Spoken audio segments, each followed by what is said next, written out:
Laura. Yes? I'm just going to say it. The most amazing thing about pizza today is how we order it. That is quite the hot, cheesy take. I know.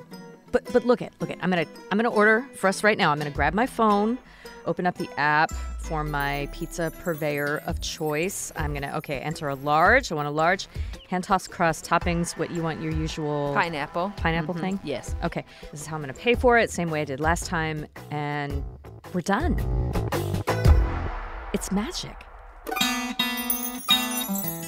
The major pizza brands are using tech and data collection in ways the founders could only have dreamed of. 15 years ago, Domino's added something to its app that is so mind-blowing, some people actually don't believe it's real. It's the pizza tracker. You want to go down in the kitchen? I'll show you. Yeah, I want to know. Okay. Jenny Foraker is in the communications department at Domino's. We went out to see her at the company's world headquarters. Because this is like a big myth that I feel like I spend a lot of time myth busting is the tracker rail. The tracker is a feature in the Domino's app. Its design is simple. It's a bar graph that shows you your order is processing. Your order is being made by Cindy or Lamar or Brian or whoever. Your pizza is now on the way to where you live, driven by Lisa. Is that her real name?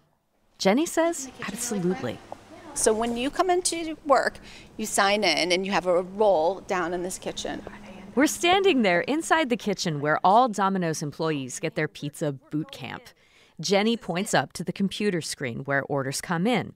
She explains that in today's Domino's kitchens, there are now several computer screens. Every person now logs in as they start their work. So like if you're taking an order, you're signed in as the order taker, right? If you're signed in to be the pizza maker in the back, then you're here making the pizza. She moves along from topping bin to topping bin, sauce, cheese, meats, veggies, pineapples. You click the keyboard before you put it in the oven. It clears it out. That's how we know it went to the oven. And then we clock it here so we know it's been dispatched to a driver. It's so funny because when I see somebody's name attached to my pizza, whatever they're doing, I'm like, yes, thank you, Brian. Yes. I trust you to shepherd my pizza. Technology is so much a part of chain pizza operations that today, of the hundreds employed at Domino's HQ, most of them are coders and developers. And the reason it now works like this, my friend? Yes. The reason is pizza. It's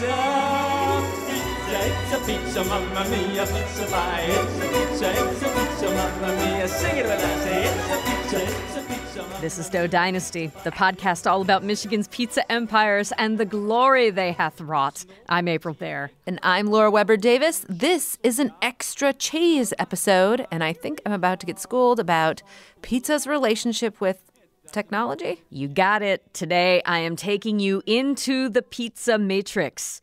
This is the story of how pizza chains became tech companies. Now, for the purposes of this episode right here, we're not going to talk about the kind of technology that helps to physically make pizzas. Right, that was episode 2. Right. Today, we're talking about the tech and data that helped hungry people connect with the makers and vice versa. Big pizza tech. You don't even know. Here, let's start with Stuart DeGoss. Stuart's got a long history in quick service restaurants. He's worked for Domino's, McDonald's, Wendy's, and more. When he retired from Little Caesars in 2021, his title was Vice President of Concept and Industry Intelligence, amongst other things.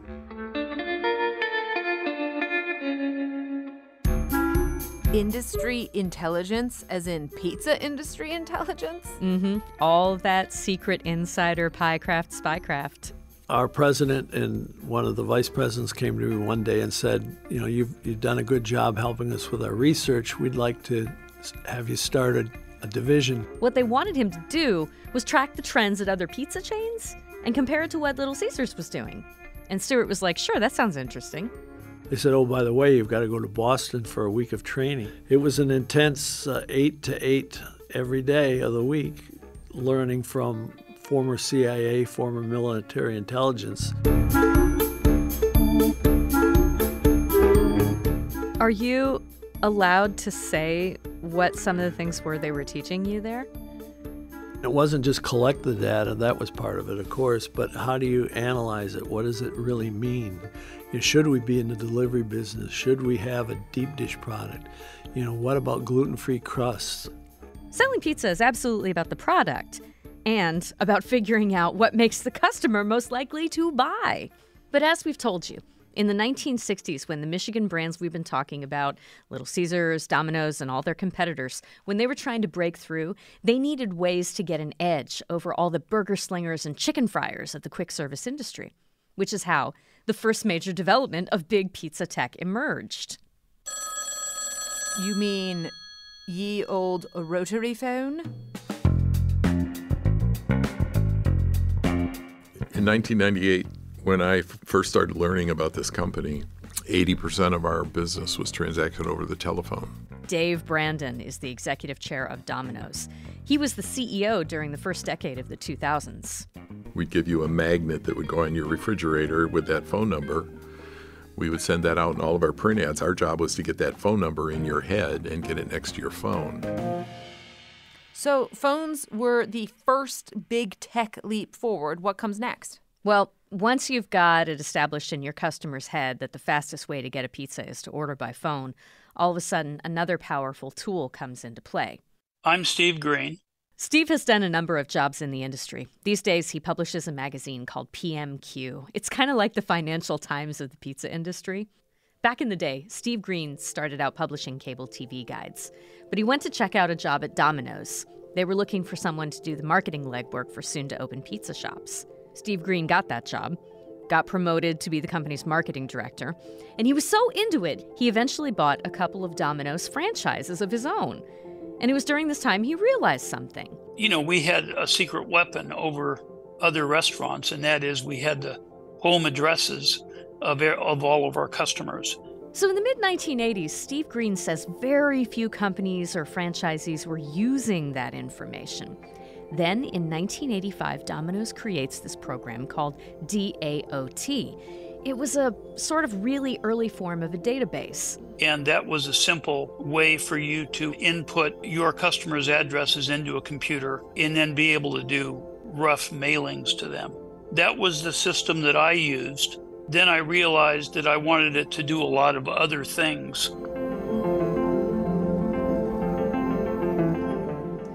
He figured out that a database could really goose store sales in certain ways. Got some slow days on your weekly calendar? What if you offer a sweet deal on a large one topping and bank on folks getting some drinks and a salad to go with it? Using the data like this, Steve Green created a business called, wait for it, Green Mail. And I really was sort of an evangelist for it. I was really trying to get Domino's to buy into my system. Eventually, they went into competition with me. That's when I started working for non-Domino's pizza customers. Eventually, Steve Green says he had 10% of all Domino's franchisees using his Green Mail system.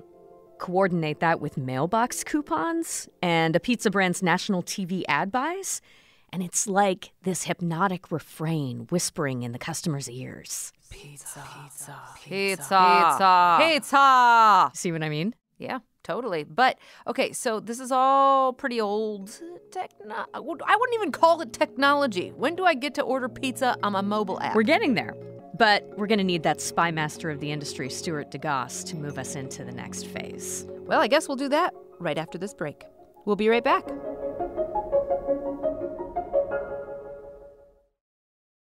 Support for the Dough Dynasty podcast comes from Visit Detroit, featuring the Detroit Pizza Pass, a digital passport to curated pizza restaurants in Metro Detroit with mobile check-in opportunities at each location.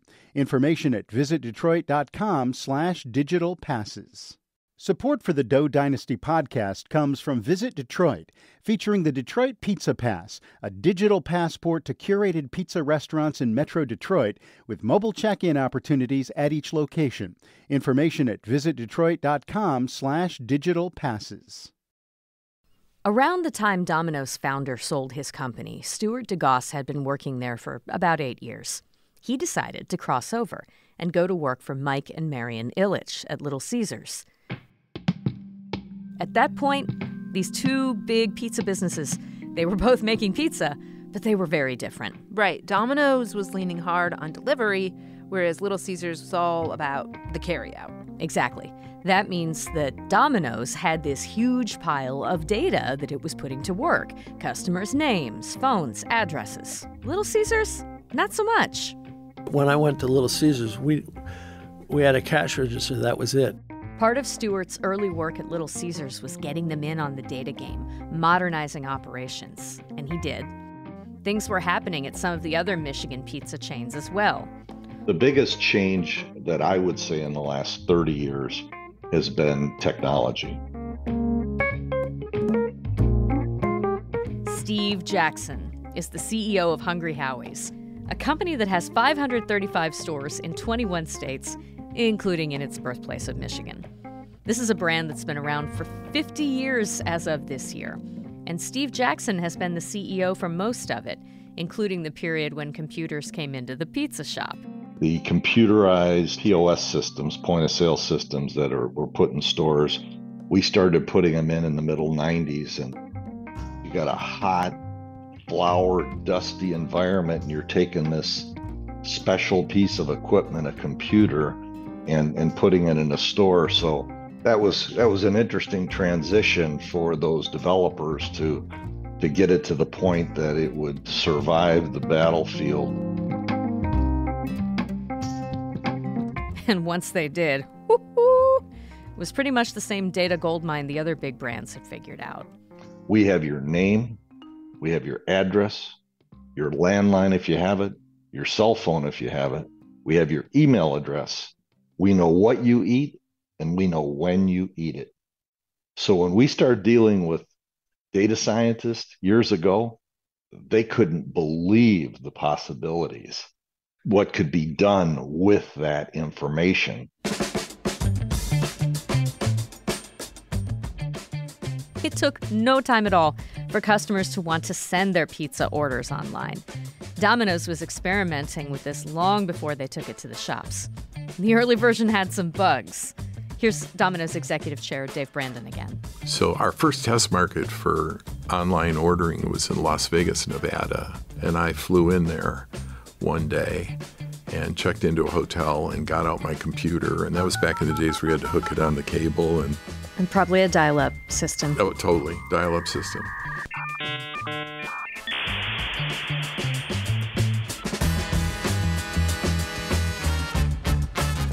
So I hook up my computer and I'm going to order a pizza from Domino's online for the first time.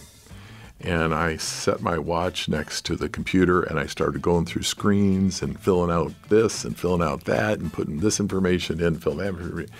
13 minutes later, I ordered the pizza. I pressed the button that said order, please. The pizza arrived. It all worked. But I looked at the team and I said, we got to make this better than a telephone experience.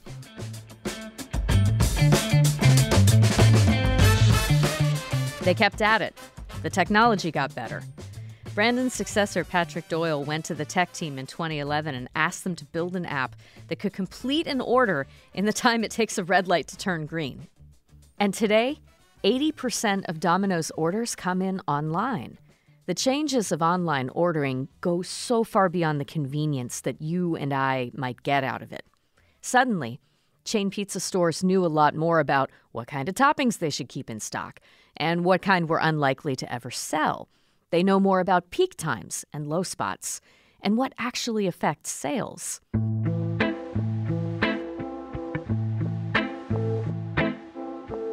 It's easier to make money now with the digital technology that's available to pizza operators. Thanks to many of the pizza chains, they invested heavily in pizza technology and delivery technology over the last 5 years. And that level of efficiency? Steve Green, the trade magazine publisher, says it's actually made the pizza business itself more profitable.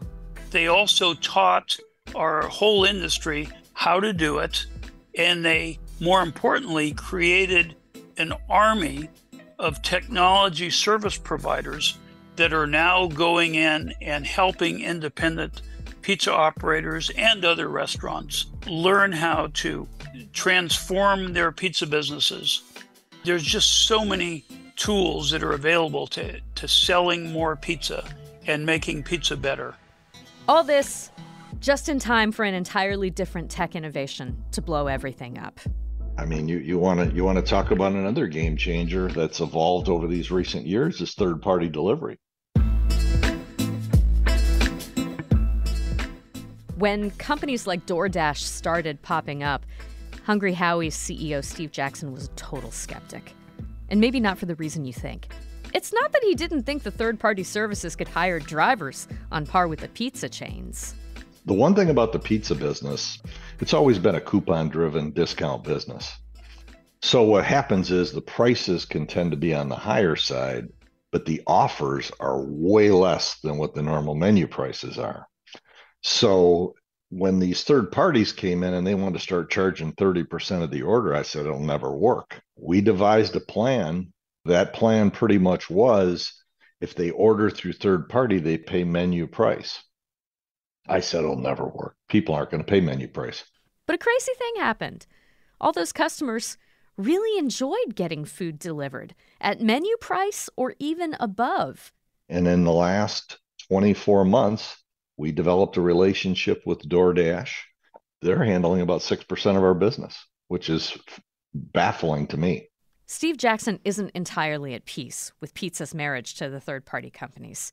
It's crazy how fast they inserted themselves into pizza companies, which have employed their own drivers for decades. Yeah. And Steve Jackson points out almost all of them are operating at a loss.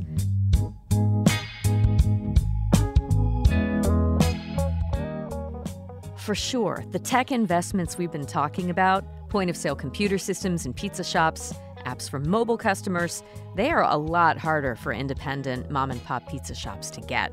One restaurant industry analyst figures we are losing independent pizzerias at the rate of hundreds and often thousands per year. These are shops that have fallen behind the big chains' investments in technology. But tech can happen for small pizza makers, too. There's this app called Slice that launched in 2010. It's like a portal that indie pizza shops use so they don't have to build their own apps to connect with customers. It's not the only tool the indies need, but it's a start.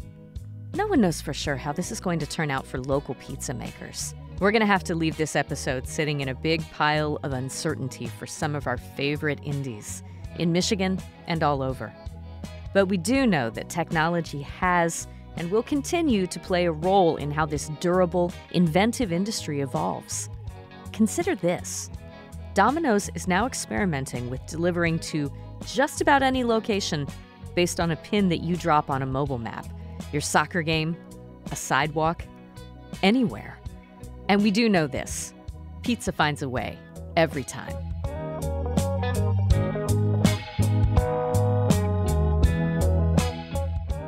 You've been listening to Dough Dynasty Extra Cheese, a limited-run podcast series from Michigan Radio. I'm April Baer, mushroom and pepperoni on thin crust.